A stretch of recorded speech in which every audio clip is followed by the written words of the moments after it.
de ese nuevo control que se quiere imponer está basado en la supuesta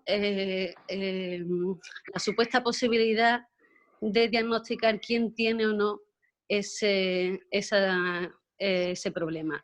Pero los test, todos los que ha habido hasta ahora, todos los test rápidos y también los PCR no son válidos, no están validados clínicamente para ese diagnóstico. Entonces, cuando el pretexto para implantar el control no está tan claro ni está realmente respaldado por los datos científicos, creo que es mucho más preocupante ese ansia de control.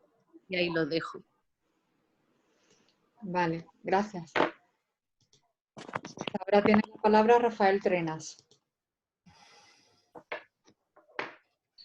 Voy a pasar este turno, ¿vale? De acuerdo. Pues Francisco Pérez Lanzac. No estoy segura si está... Yo creo que no está. Eso es. Bien, pues Manuel Muñoz Gambero. Están missing. Bien, Fernando Vivas. Bueno, vamos a ver.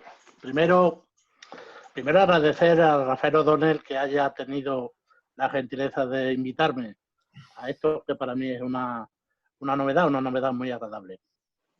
Después felicitar a Juan Guerrero por su intervención, me ha parecido muy interesante, y a todos los que me habéis precedido en el uso de vuestra palabra. Bueno, yo tengo que decir que aquí se ha hablado mucho, habéis hablado casi todo de esos dos conceptos íntimamente ligados con la libertad y la seguridad, ¿no? Dos principios constitucionales, ¿no? Pero dos principios constitucionales que están perfectamente justificados y avalados cuando se hace como tiene que ser. Es decir, cuando es la justicia la que lo controla y cuando es la fuerza y cuerpo de seguridad la que cumple con su obligación, siempre con un mandato judicial. Quiero decir con esto, lo digo porque por mi profesión, algunos de ustedes me conocen, he tenido, y por la especialidad que he tenido a lo largo de mis muchos años de profesión, he tenido mucha relación con las nuevas tecnologías.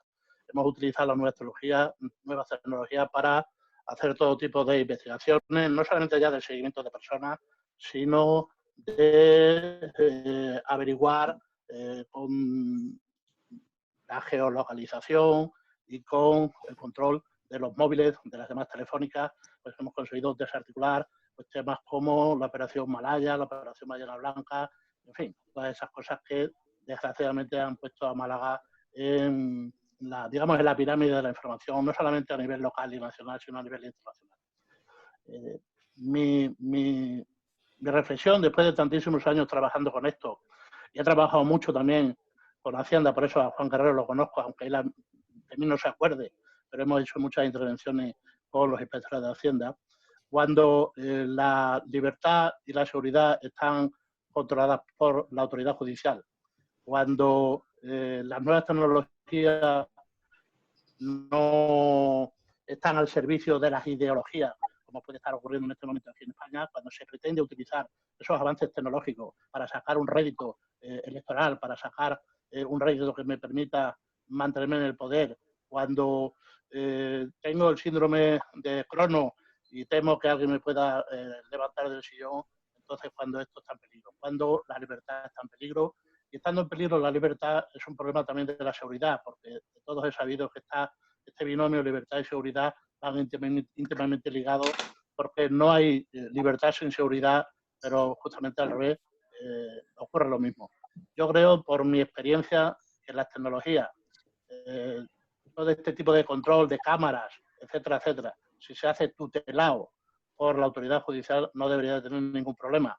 Yo me pregunto si en estos comités que tenemos ahora de seguimiento, en esta desgraciada etapa que estamos viviendo, entre los miembros existe algún representante de la autoridad judicial, del Poder Judicial. Desgraciadamente me temo que no, me temo que se sigue cumpliendo que aquí Montesquieu no tiene nada que ver, que cada uno tira para su barrio y que mientras que estemos en manos de un poder político que lo quiere controlar todo, difícilmente podemos garantizar la libertad de todos nuestros ciudadanos. Cuando llega al poder alguien que quiere controlar los medios de comunicación, que quiere controlar las televisiones, que quiere controlar la información como la del CNI, me temo que vamos a vivir momentos muy difíciles. Ahí lo dejo. Muchas gracias a todos por vuestra invitación y espero participar en otras ocasiones. Gracias, Fernando. Bien, ahora le damos la palabra a Carmen Ibáñez Martínez. Hola, buenas tardes. Encantada de estar con vosotros otro día.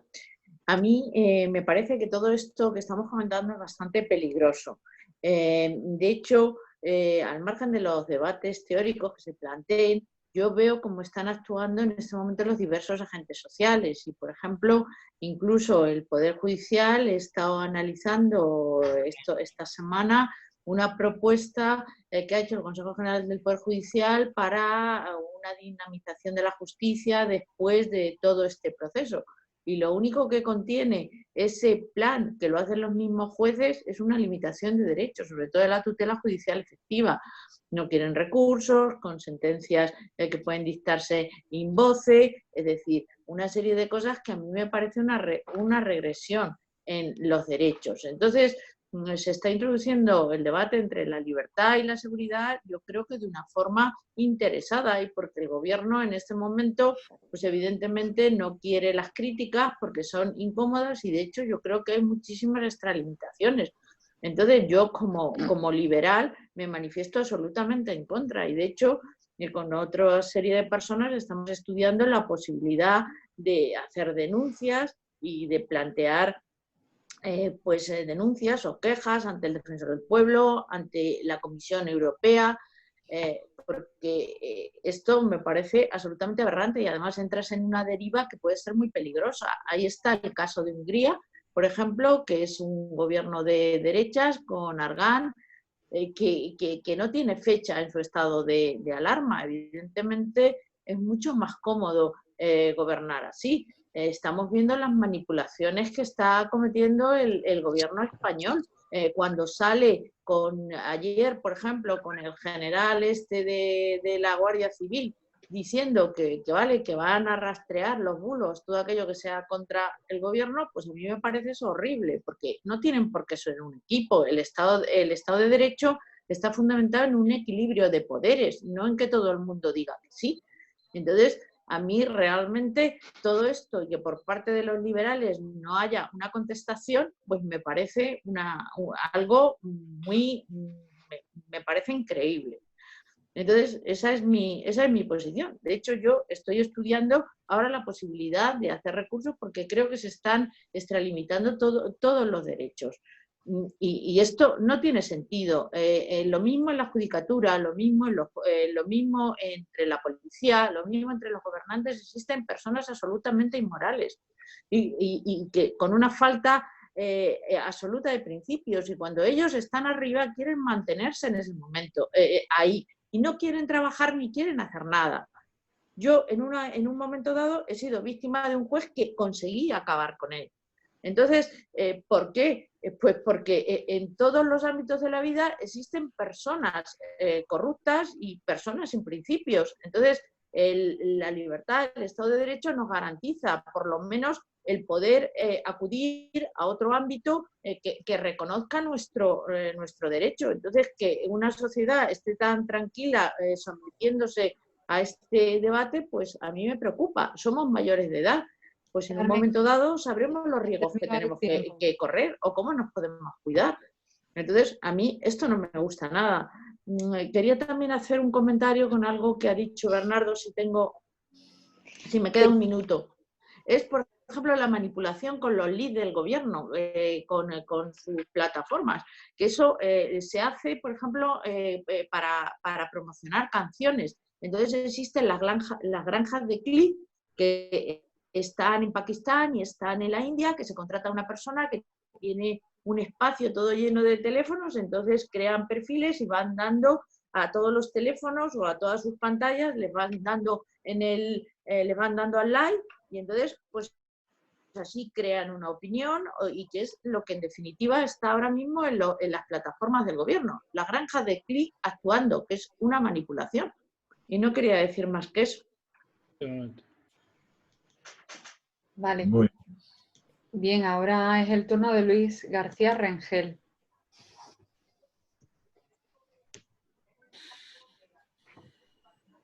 Luis, ¿Sí? ¿estaba hace un momento por aquí? Luis García Rengel. Sí. Su turno de palabra. Pero es que estaba como oyente. No había preparado nada. No quiere Lo que sí me puede... No es que no quiera participar, es decir, que sí. estaba como oyente. No sé si se me oye porque estoy utilizando un portátil. Sí se le escucha. Se te oye.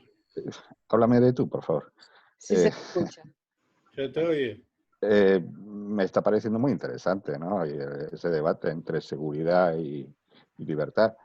Tal vez a veces también, pues, el que nos cercenen de alguna manera a la libertad en aras de la seguridad, pues tampoco estaría tan mal, ¿no? Es decir, todos los derechos no son ilimitados y la libertad tampoco tiene por qué ser tan ilimitada, aún más con la que nos está cayendo, ¿no? Me está pareciendo muy interesante y continuar con el uso de la palabra porque estaba como oyente. Vale. Muchísimas gracias. Nada, gracias. Bien, ahora es el turno de palabra de José Manuel Villanova. ¿Está? No lo veo, ¿no? Creo que no está. Creo que no. Vale, pues entonces es el turno de Simón. Hola, buenas tardes. Bueno, agradeceros a todos vuestras ideas, vuestras intervenciones. Y bueno, tengo poco que añadir. Lo que sí me parece interesante a día de hoy comentar es el panorama económico que se presenta, aparte del tema de las libertades, que en principio, bueno, a mi parecer, en esta situación, la seguridad a veces debe prevalecer sobre la libertad individual, ¿no? Como ya habéis manifestado alguno de vosotros, y tengo poco más que añadir. Y respecto a la economía bueno, el panorama económico que se presenta es realmente triste, ¿no? Sobre todo para los más jóvenes. Es desolador, ¿no? No sé en qué cifras nos situaremos de la caída del Producto Interior Bruto. Nadie, bueno, a día de hoy no se puede tampoco estimar unas cifras reales, pero va a ser algo catastrófico. Y por último, también se ha comentado el papel de Europa, ¿no? Y bueno, de España, o lo que queda de ella en esta crisis y el papel a nivel mundial. La verdad que estos días ha salido algún reproche por parte de Macron y del Reino Unido a China. No sé si Europa puede alzar la voz contra China, si tiene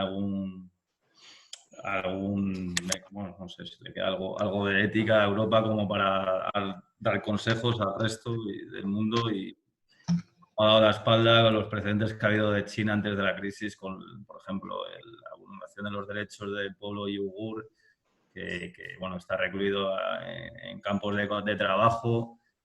China ha monitorizado todos sus pasos, la vida de millones de personas, y cómo el resto del mundo ha callado, ¿no? ante esta gravísima privación de los derechos humanos de millones de personas, ¿no?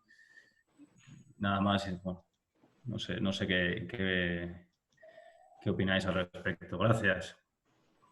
Gracias, Simón. Ahora es el turno de Paco Moreno.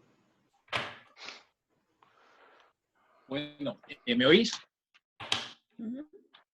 Sí. Sí. ¿Me oís? Sí. Vamos, bueno, yo no tenía previsto intervenir, pero me he incorporado tarde por razones familiares.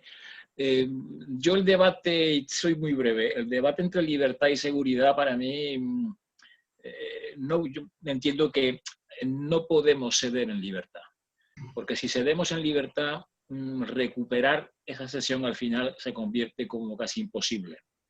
Y yo ese dilema entre seguridad y libertad, es que si no tenemos libertad, tampoco podemos comprobar qué tipo de seguridad tenemos. Con lo cual, yo no soy partidario de ceder en libertad, y yo creo que, como decía la compañera antes, que no me acuerdo cómo se llama, creo que es Carmen, yo creo que hay que denunciar todos los abusos y hacer uso del Estado de Derecho que tenemos, y desde luego no dudar en ello, porque al final cuando se pierde la libertad se empieza a perder poco a poco y se pierde de verdad. Y sobre todo cuando tenemos una gente en el gobierno, bueno, que tienen unos tics totalitarios, vamos, poco disimulados, poco disimulado, con lo cual la libertad para mí es primordial. Solo eso. Gracias. Gracias, Paco. Ahora tiene el turno de palabra Elena Beza, que creo que es la que se ha ido, ¿no? Se ha ido Elena. Sí. Rosa Cañamero tiene el turno de palabra ahora. Tampoco está, ¿no? Antonio Luque estaba de oyente y el último, Antonio Molina, que no está. Sí, perdón, Antonio Luque. Perdona. Es tu turno de palabra, Antonio. Vale, hola.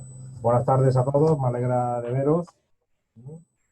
El debate y lo que estoy oyendo, pues la verdad es que me enriquece.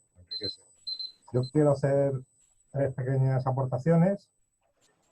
Primero, en una situación excepcional hay que tomar medidas excepcionales, y yo personalmente estoy dispuesto a sacrificar mi libertad por seguridad en cuestiones excepcionales. Otra cosa es que entremos a debate si el periodo que estamos viviendo es excepcional o no. Yo no creo que sea tanto. Es mi opinión personal. Luego quiero aportar que los datos ya están. Los datos los tiene Google, los tiene Microsoft, los tiene Apple. De hecho, a través de sus fundaciones ya se están haciendo estudios para ver cómo se está propagando el virus en todo el mundo. Esos datos existen. Otra cosa es que sería muy fuerte que de repente en 48 horas salieran públicos, pero monitoreados estamos todos. Yo mismo en mi empresa tengo un teléfono personal con un programa instalado que a nosotros no nos hace falta hacer seguimiento y preguntarle a los comerciales dónde están. Sabemos perfectamente dónde están todos los días. O sea que esos datos están. Y los avances son imparables. El que quiera compatibilizar la tecnología, pues va a tener que sacrificar su privacidad, en sentido de que va a estar monitoreado. Ahora, yo me siento libre. Yo soy capaz de elegir, pues no llevo móvil y voy a pagar en metálico. A partir de ahí, el monitoreo ya disminuye bastante. Pero a mí lo que más me preocupa de todo esto es que yo creo que esta posible influencia o falta de libertad que nos pueden llevar las nuevas tecnologías es debido a las generaciones que hay. Porque aquí, si no me equivoco, yo mucho convivimos 2, 3 generaciones, desde la generación Baby Boom hasta lo que se llama ahora generación Z, que son gente que ha nacido entre 1940, 1980 y tantos, que todavía les gusta comunicarse entre ellos, que son compatibles con las nuevas tecnologías, que incluso aceptan comunicarse por teléfono de una forma habitual. Pero hay una generación que viene, está por encima de la millennial, que es la generación Z, que a estas personas ya no les gusta ni hablar por teléfono. Y estos son los que son fácilmente manipulables, porque se van a creer todo lo que les diga el móvil y todo lo que les digan las redes sociales. Y esos son los que realmente van a estar controlados y manipulados. Y no quiero aportar nada más. Me alegra mucho de ver. Igualmente. Gracias, Antonio. Bien, Antonio Molina no estaba, ¿verdad? Confirmado. No. Bien, pues volvemos a empezar el turno de palabra. Perdón, yo me voy a retirar ya, que Antoñete está que se sube por las paredes. De acuerdo, Irene, pues gracias por Muchas gracias. Hasta luego, me alegro de veros. Adiós, un saludo. Bien, sería Rafael ahora en orden de... Bueno, en realidad le tocaría a Juan, a Juan Guerrero su intervención, porque así lo tenemos organizado de siempre. Pero vamos, si él ve oportuno pasar la vez o quiere rematar algo, lo que él decida. Bueno, parece que las filas se están aclarando y que ya, digamos, hay un número menor de participantes y permite, digamos, más juego, ¿no? Se han dicho cosas muy interesantes, todas con parte de razón, como suele ocurrir siempre y sobre todo en temas como estos. Yo, en plan telegrama, querría subrayar 4 o 5 ideas, incluso adelantar una postura personal. Es decir, las ideas serían básicamente, las nuevas ya se han dicho, pero vamos, creo que son las que más hay que destacar. Las nuevas tecnologías han llegado para quedarse, y no solamente para quedarse, sino para crecer. No se puede poner puertas al campo. Es decir, todo lo que sea tratar de sustraerse a ese fenómeno, que es un verdadero tsunami, es un intento frustrado desde el principio, es decir, no tiene sentido, es quedarse fuera de juego voluntariamente. Las nuevas tecnologías, como el cuchillo o como la energía atómica, estos son los tópicos a los que se ha aplicado esta idea, no son malos ni buenos, no son malas ni buenas. Es decir, es el uso que se haga de ellas lo que determina su maldad o su bondad. De manera que todos aquellos aspectos negativos que tanto se acaban de destacar no son atribuibles a las nuevas tecnologías. Son atribuibles a los que, digamos, manejan los hilos del poder y se sirven de ellas, porque han descubierto ahí un filón que les va a permitir, digamos, más que nunca en la historia, poner, digamos, todo al servicio de sus intereses. ¿Cuál sería el que a mi modo de ver constituiría el único freno para este fenómeno, que desde luego es preocupante, altamente preocupante? Sería la educación. Yo, digamos, las virtualidades del propio sistema democrático, tal y como se vive y se gestiona y funciona en nuestros días, salvo excepciones de países pequeños, de un alto grado de desarrollo intelectual y económico, que no son, digamos, que son una raya en el agua, los nórdicos, algunos más, etcétera. En la inmensa mayoría, conforme se baja hacia el sur, es una farsa en grandísima medida los sistemas, es decir, los pilares en los que se basa el sistema democrático no pasan de ser en gran medida una farsa. ¿Dónde está la división de poderes aquí en España? ¿Dónde están, digamos, la independencia de las instituciones reguladoras? ¿Dónde está? ¿Dónde está la libertad de prensa, la libertad de expresión en los medios de comunicación públicos? Y esto lo hacen los que hay ahora y lo harán los que vengan después, casi con absoluta seguridad.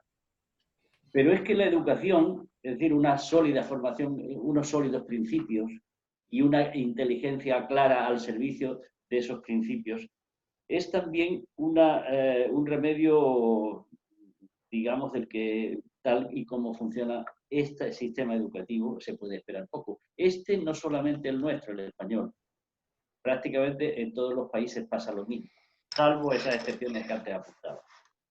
Es decir, no hay que abundar en esto, está claro. Es decir, incluso ministros y voces autorizadas de este gobierno, da pena oírlos. Da pena oírlos no solamente en cuanto a los contenidos que intentan transmitir, sino en cuanto a las herramientas. Es decir, es que no saben expresarse. Y mucho me temo que el que no sabe expresarse le cuesta mucho también pensar. Otra cosa es seguir sus instintos, que esa es una cuestión, digamos, casi prehumana. Pero, digamos, lo de la educación también, por desgracia, me gustaría ser más optimista, pero le veo poco recorrido. Y finalmente, ¿qué pienso yo de todo esto? El conflicto básico entre libertad y seguridad, que no es un conflicto político, es también un conflicto personal, subjetivo. todos lo llevamos en nuestra vida, todos administramos a lo largo de nuestra vida esa moneda, esa doble moneda. Yo creo que habría preguntarle a los celosísimos defensores de no ceder ni un ápice en este tema de las libertades, es decir, hasta cuántas vidas humanas estarían dispuestos a sacrificar en defensa de esa actitud radical. Yo no sé dónde está el punto de equilibrio, pero me permitiría recordar lo que decía Hobbes, ¿no? Lo que se atribuye a Hobbes, primum vivere de inde philosophari. Es decir, lo primero es lo primero, que es lo que hemos entendido siempre. Y, digamos, sin perjuicio de adoptar todas las medidas, todas las prevenciones, todas las, digamos, los instrumentos necesarios para evitar y frenar los intentos de abuso que hay en esto, pero lo primero es lo primero. Y es lo que tenía que decir. Gracias. Gracias, Juan. Bien, ahora el turno de Rafael. Bueno, no voy a decir lo que se suele decir, voy a ser breve, porque naturalmente quien dice eso a continuación se prolonga mucho más. Así que voy a hablar simplemente. Quiero recordar que los liberales decimos que el fin no justifica los medios, al contrario que ahora. Y sí quería leeros, bueno, de las máximas que tenemos dentro del club. El punto 8 viene a hablar sobre todo del que mitifica y sacraliza el mercado, pero bien, no voy a hablar del mercado, sino lo voy a aplicar más bien en el tema que nos lleva. Y dice en sus últimos párrafos, pero si por cualquier razón ello no fuera así, el liberalismo ha defendido y defenderá inequívocamente la actuación del sector público y su intervención directa, con tal de que no tenga carácter permanente y el proceso pueda ser controlado en todo momento por la sociedad civil. Yo creo que es bueno que recordemos y que apliquemos en este caso de esa dicotomía entre libertad y seguridad.